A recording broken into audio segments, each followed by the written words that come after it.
এই জুতাটাকে আমি আমার সন্তানকে যেমন ভালোবাসি, ঠিক তেমন স্বরূপ আমি এই জুতাটাকেও ভালোবাসি, যে নিজে তৈরি করেছি। নিজের সন্তান যেমন প্রতিদিন দেখাশোনা করতে হয়, ঠিক এই জুতাটাও আমি সেইভাবে প্রতিদিন দেখাশোনা করি এবং ঘষা মাজা পরিষ্কার পরিচ্ছন্নতা করে রাখি আমি।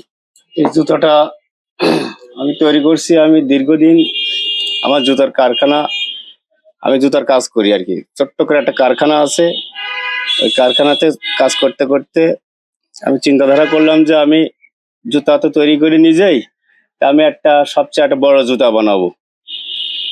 তাই সেই পরিকল্পনা মাথায় আসলো, আসার পরের থেকে আমি এটা আস্তে আস্তে করে আমি এটা তৈরি করেছি আর কি, বড় জুতা। এটা তৈরি করতে আমার দীর্ঘ 1 মাস সময় লেগেছে। এটা তৈরি করতে আমার 49,900 টাকা খরচ হয়েছে। এটা আমি আসলে মূলত আমি নিজে কারখানায় কাজ করতাম, করার পরে আমি নিজের শখ অনুযায়ী করে আমি এটা বানাইছি, আমার নিজের শখের বসে আমি এটা তৈরি করছি।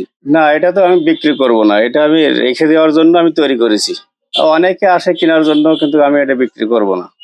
ওরা বলে যে আপনি দাদা বলেন বেচবেন কিনা, টাকা যা লাগে আমরা দেবো।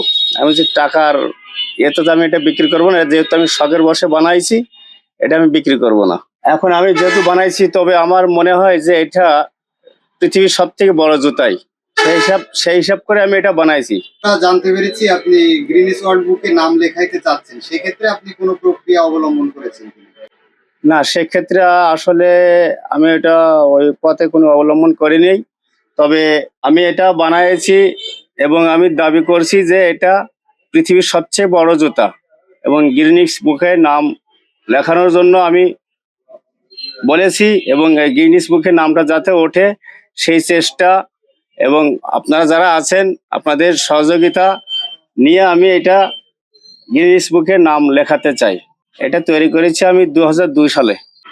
এটা আসলে আমি নিজে মনের থেকে বানাইছি, তো যার কারণে আমি এর পেছনে প্রতিদিন আমি কম বেশি শ্রম দিই, পরিষ্কার করি বা করে আমি সেভাবে যত্ন সহকারে আমি রেখে দিই আর কি।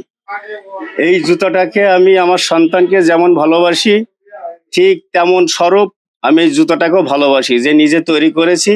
নিজের সন্তান যেমন প্রতিদিন দেখাশোনা করতে হয়, ঠিক এই জুতাটাও আমি সেইভাবে প্রতিদিন দেখাশোনা করি এবং ঘষা মাজা পরিষ্কার পরিচ্ছন্নতা করে রাখি আমি।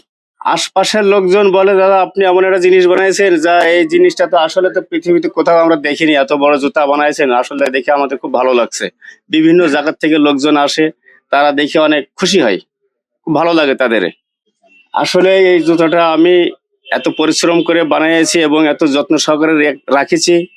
তো আমার মূল উদ্দেশ্য সেটা হচ্ছে যে গিনিস বুকে যদি আমার এই জুতাটা পৃথিবীর যদি সবচেয়ে বড় হয়, তো গিনিস বুকে নাম ওঠানোর জন্য বাংলাদেশ সরকার এবং যারা প্রশাসক আছে তাদের কাছে আমার অনুরোধ, তাদের সহযোগিতা ছাড়া এটা সম্ভব না, কিন্তু তাদের কাছে আমার অনুরোধ তিনারা থেকে সহযোগিতা করে যেন এটা গিনিস বুকে নামটা ওঠে।